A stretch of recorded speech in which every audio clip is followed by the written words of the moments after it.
All right. I hope y'all are having a Merry Christmas. And we're gonna just go ahead and jump right into it because I can be long-winded with a lot of things, and talk about how I like to trade on coin exchange. I've been talking to some people that want to get involved, and instead of having to explain everything on a chat or anything like that, I would rather just drop a video and have people reference it. So let's go ahead and get started with this little keynote I put together. Um, we can go ahead and start it with, let's see, the Wolf of Crypto, how to trade on, or how the Wolf trades on coinexchange.io, strategies for beginner and intermediate trader, uh, also known as wolves or sharks from cryptocurrencies and Bitcoin. Okay, so how to trade like a wolf. We're going to go over about 5 different things. The first is the difference between investing and trading. The second is trading pairs. For example, Bitcoin with XP versus Doge with XP. Third thing is why I change, why I like Coin Exchange, why this strategy is subject to Coin Exchange most versus other exchanges. And the third is the main one, or fourth is the main one, which is the Wolf's techniques and things that I do to kind of hedge my, trades and make sure that, the funds keep going in. This is more of a hobby to me right now. I used to be taking this a lot more serious, but a lot of different things happened this year, and it put me in a situation where I couldn't trade full time, and I had to do this part time. So, and then we'll just go over a quick recap. So let's go ahead and get started. So, number 1, the difference between investing and trading. First off, investing is investing. You are putting your money into something for a long-term gain. Okay, if we're talking about crypto, you'd be investing, mostly into, my money's on Ripple, but Bitcoin, Ripple, Litecoin, Monero, all those types of things. And you are investing and basically leaving that money there and looking for it to grow, which I think crypto is the best space to do that because of the fintech, which is financial technology, etc. 2, the difference. So trading is a lot different. So we do, the reason that it's called day traders is because they go out there, they trade for the whole day, and then they basically cash out at the end of the day. With crypto, it's 24/7. So our longs are, and we have really longs are, I'll explain those in a second, but we got longs and shorts. So longs are usually, I would say my longs are usually 3 hours to 3 days. So example, I'm either going to go long on BTC to Tether, USD basically, and I'll look at it in about, 3 hours to 3 days. That's like my long. I mean, if I want to invest and hodl, that's different, that means, 1 year to 3 years. And I know a lot of people that will be watching this won't get that, but that's fine. When we're talking about crypto, everything is sped up like 1,000%. I mean, 2,000%. You can see that with the growth of Bitcoin this last year. So the shorts are literally a minute, 3 minutes to 3 hours. Everything is game. I don't care what the coin is. I don't care the specs on it. I do not care about the technology behind it. I get so sick of people talking about good coins and why you should invest. That's investing. Those are talks for invest. A good example on this is a coin literally called shitcoin on coinexchange.io that has got pimped. It has no purpose. The thing is called shitcoin. The logo is an emoji of poop, and people will pump it. It's and so when people start talking about, oh, this is why you should buy this, or this is why you should buy that, I don't care. I'm looking for different opportunities. So I really don't give a fuck. And that's why I put it down there. Everything's going game. You can look up ABC coin to shitcoin. I really don't care. I want to make money, and I want to get in and out as quick as possible. And so that kind of brings us to the second thing. Trading pairs example. Now, there's a difference between trading Bitcoin and Doge. So Doge traders, are 2 to 3 times. Doge traders make 2 to 3 times more than people that trade only BTC. And you can see this with the trade count. If I was live on coinexchange.io and I went to the top, which is most likely AI at this time, which is AI Poly, you'll see that there's only about the 24-hour trade count sometimes is only 900. Whereas Doge, or we could just do, BTC versus XP, you'll see the trade count at 200. Whereas Doge versus XP, you'll see the trade count at 4,000 to 5,000. So the Doge traders are the ones that are smarter, they're more coordinated, they know exactly what they're doing, and that is why Doge is not only going up in volume. There's a couple of reasons why, but those are the guys that are active 24/7 on there making a ton of money. They've been doing this for years. The trading fees are less. You can pump coins longer. You can double your coins faster. I mean, this last week I saw 1,000% gains on KAYEI to 2,000% gains. So just know, don't mess around with the Doge traders because they're really smart. Now, the third thing is the volume. And, it's getting bigger and better, but there's a difference,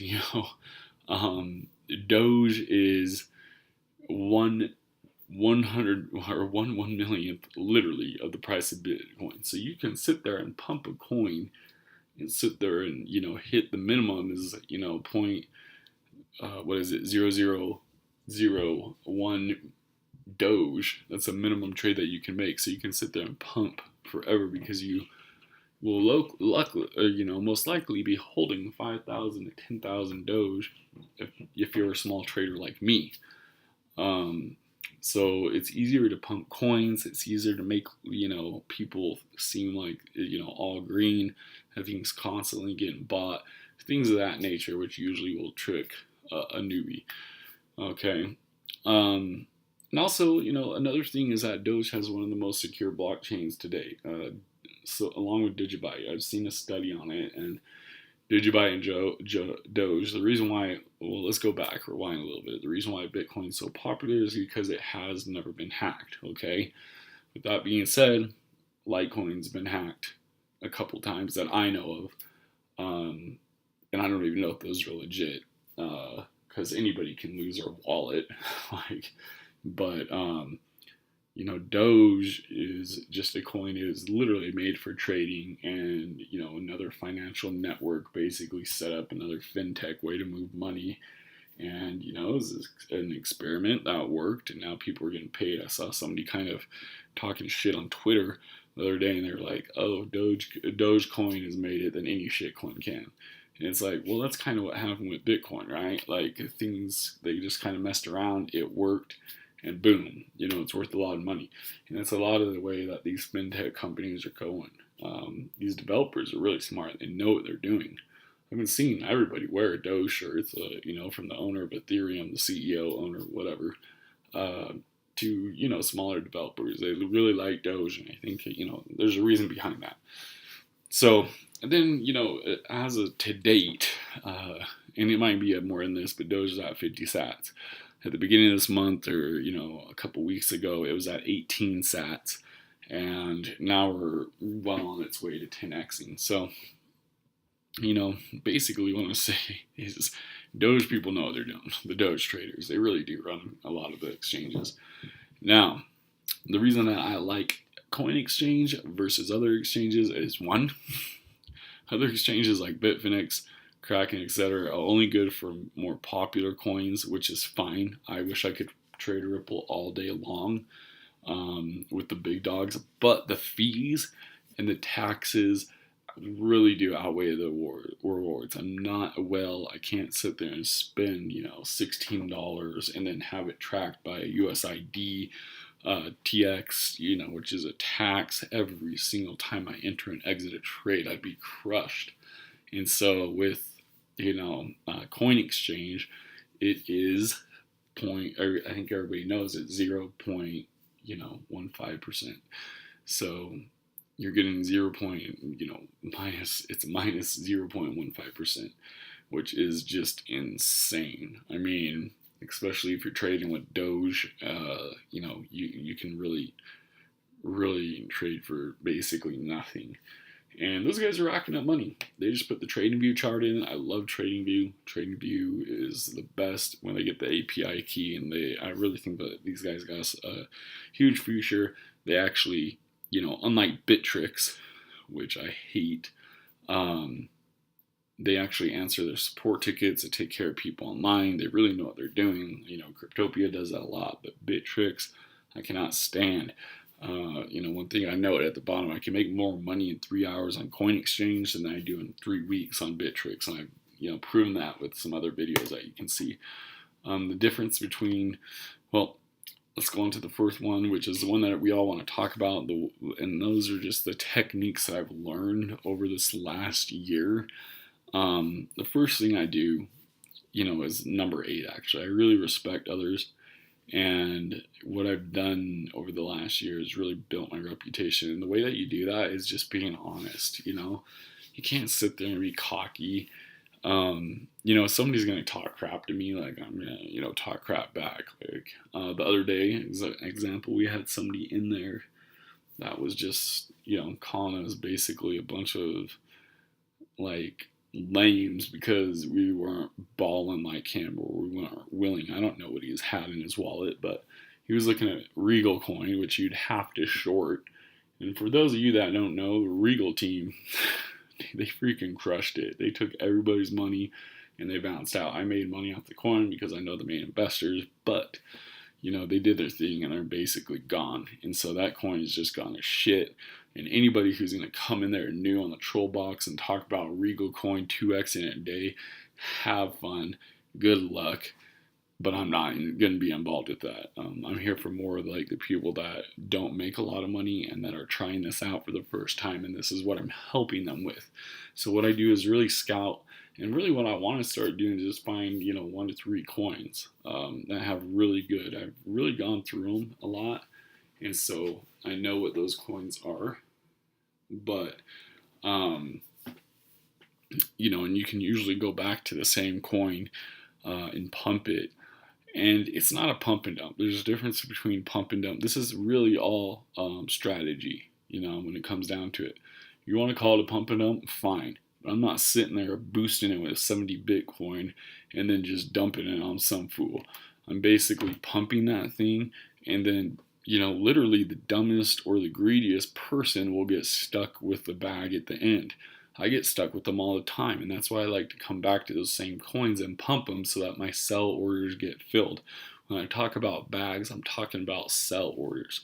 So I look for 1 or 3 coins, right off the bat. I do the math on how much it's going to take to get that percentage, whether it's a 10x or 20%, whatever it may be.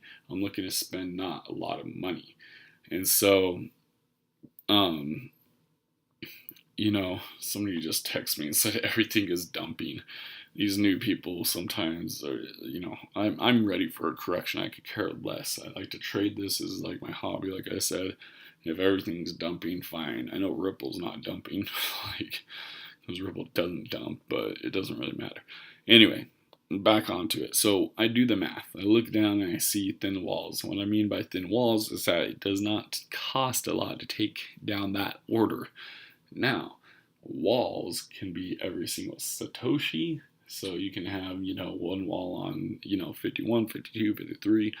Or they can be a wall at you get like 800 sats, and then the next wall is at 900, and the next wall is at like 1100, right?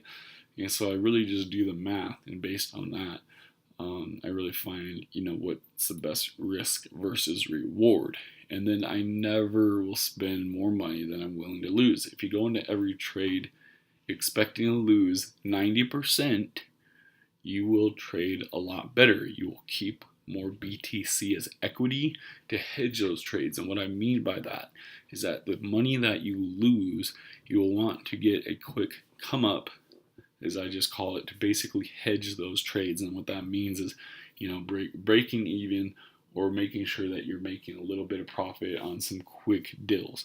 Okay, so never spend more money you lose, and make sure that you have, I think it's a good rule actually to have that troll box that you cannot speak unless you have 0.001 Bitcoin, because that means that you're just broke. If you're on there and you don't even have 0.001 Bitcoin, that means that you're desperate and you will say basically anything to get those orders filled and pump that coin.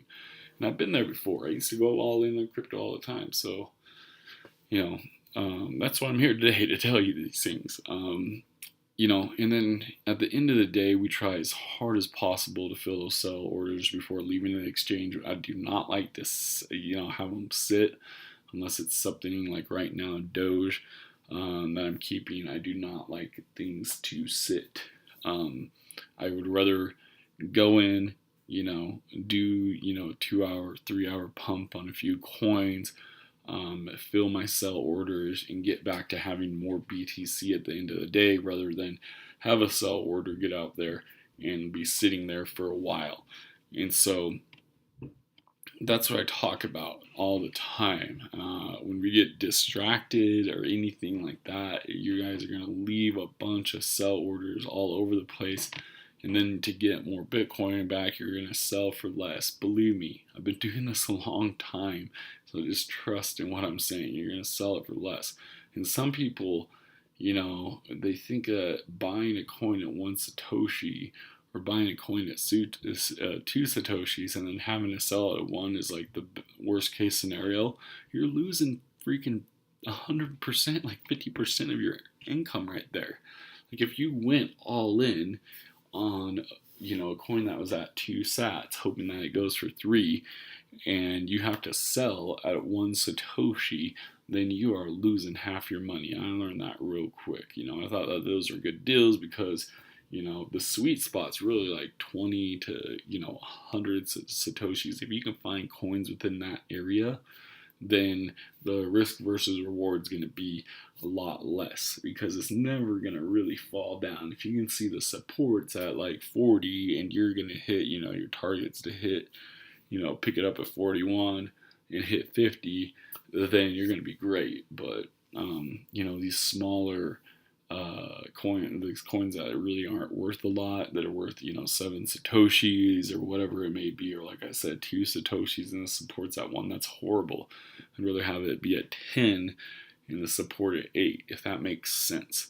And then when I talk about pumping a coin and I talk about putting a support order up, that means a buy order, so that I'm willing to buy coins that are being dumped. So when people are doing a pump, say we're going from 20 to 50, and that's our target, and we're pumping.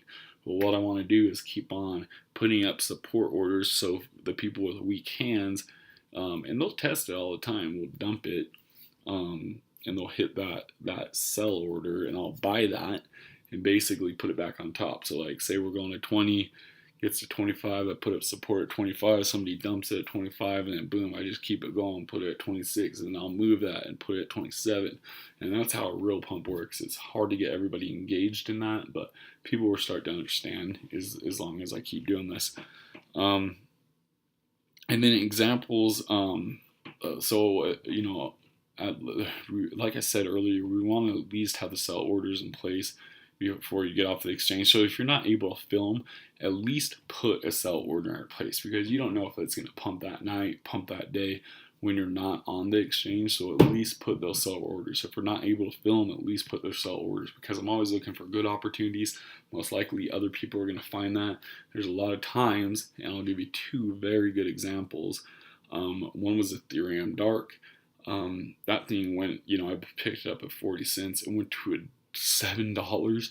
I could not get to the exchange until it came back down to $1.50. I can't complain about the profit, but when I was really trying to get there, I saw it dumping, and it got to $3. I could not get on time. I could not get online in time until it went to $1.50, and I would have made a killing. I was willing to sell it at $5 easy. When it went up to $7, I was really willing to sell it. So I had to sell it on the back end, which always sucks.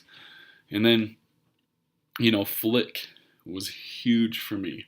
I got really desperate. I put a lot of money into it. I thought that a token burn was going to be a pump until the token burn, which it totally went the other way. It didn't matter about the token burn. This thing just started dumping, and the whole time. And I never had put any sell orders or buy orders. Well, I didn't need any buy orders because I already sold it, already owned it. And I lost a ton of money with Flick. And so that's like my nemesis right there. I lost a lot of money with Flick. There's really not many other things that I lost a lot of money with. And that was just because I could not get to the computer. So if you don't have faith in the coin, then be like, all right, I'll at least take, this kind of hit. So like say you buy it at 20 again. And there's support, at, 17. But, what you'll do is basically, it depends. If it's going to pump and it'll fill order at like 27, great. If not, then make sure you put in a buy order for like 17. So if that thing goes down, then you can, at least get some money. Because, dude, if it goes down to, 1 sat, then you're out, like I said, 90% of your funds on that trade. And then another thing is, obviously don't spend more money than you're willing to lose. We talked about. And then everybody asks me all the time, they're like, how do you get people to buy? Like I said, I've just built my reputation up. I've been really respectful to others. I respect their opinions, but at the same time, I really get down to the brass tacks of things now. And I say, don't waste my time. If you don't want to be in my conversation, that's fine. Like, this is what I'm doing. I don't give a shit what you guys are doing. Unless we're on the same page. And so one thing that happened was just like the other day, was the last time I was on, actually somebody wanted me to help them pump a coin, a newer person obviously, and they said, all right, let's go ahead and pump this coin. I went ahead and bought the first wall. Some other people bought the second wall, third wall, and I literally told them in the trail box what I was going to sell it at, which I never do. Like, I will never tell you guys that. Most of the time. Some people I will, but usually I don't just tell. And I was like, bought it at 17, I'm going to sell it at 27, 28, 29, 30, 31. And he went and basically called me a liar because the coin wasn't pumping. At the time, I was pumping 5 different coins. And so I went ahead and did him a favor, tried to pump a coin, and then he didn't even buy in and sat there and called me a liar. And then he said that I couldn't pump coins. I told him, look at the candlesticks. He said, there are no candlesticks. And I said, yeah, that's where you accumulate, and then it pumps, And I say, yeah, I guarantee you see 2 big, a big green one and a big red one. I'm guessing that you are the one that buys at the top of the red and it sells at the bottom of the red. I buy at the bottom of the green and try to sell at the top of the green. And he just didn't even know what that meant. And people started getting on his ass, actually, because he was such an idiot. Like, I can't pump things on my own. I'm not a whale. I'm not sitting there, doing shorts and freaking, doing whatever. I can't pump things on my own. And that's why I'm doing things like this and inviting other people to, come along and do things with me, is because it's a lot more fun, first of all, and we make a lot more money as you work as a team, okay? So I finally feel like I've built some credibility with some people there, and it would be actually a good time to put a team together where we did coordinated pumps. This is already going on, you guys. This has been going on since crypto's been invented, and it's getting crazy. And so not having a coordinated team that's doing coordinated moves is really stupid, and you learn that from the Doge traders. So, recap, there is a difference between investing. People will talk about, oh, this coin's great because of XYZ. I don't care. Like when I'm on there trading, like, just don't get mad at me if I'm like, I don't care. I'm looking on this because there's, thin walls. I'm trading. I'm not investing. If I'm investing, it's something like Ripple or Bitcoin or Litecoin, and I'm going to take it probably offline. I'm not going to leave my stuff on the exchanges. There's been too many things that have happened, especially with Bittrex and things like that. Where I've lost money. Bitfinex was the worst, but we can talk about that another time. And then trading pairs, again, Bitcoin's a lot different from Doge. The Doge traders trade a lot more. And so you're going to see a lot more action from them. And it's cheaper too. And then coin exchange versus other ones. This is techniques that I use on this specifically. Literally, when I'm just on other, other exchanges, I follow the big money. I just ride whales. But here, I like to do it because I can actually pump a coin 500% and get out in an hour.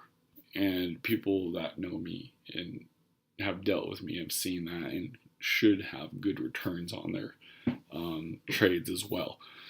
And so we talked about the Wolf's techniques. Really, I just look for thin walls that have support, and then I'll buy a couple, get some other people to pump it. If it's a good pump, I'll start setting up support, and then I'm already selling. But a lot of people that know me is that I won't even enter into a trade unless I already have a plan. So if I'm going in at 55, and then I'm going to be selling at 56, 57, 58, 59. So you're busting out a big wall to set up sells for small walls. I either call them breadcrumbs or laying bricks. And what that means is that those people are buying and picking up those bricks. And so you can afford to buy back into that pump if needed, or afford to put that support if needed. And a lot of people don't get that, but you will get that over time. And then, recap is just all this stuff. This is only for a certain amount of individuals. We will be doing like live trainings and things like that. I'm not going to charge anybody anything. I do this because I like it. I'm not here to make any money off anybody or, really shove orders down their throats. Anybody who gets to know me will know I'm a genuine person. I don't need to sell you on that. You'll just know from what I do and how I act. And that's about it. So again, this is a Wolf of Crypto. And this is how I trade on an exchange like Coin Exchange, which doesn't have the huge volume as these other, quote unquote, big dog exchanges. I'm a wolf, not a whale. And that's really all I got to say. With that being said, I will let you guys go. I hope you have a Merry Christmas, and I will see you guys later.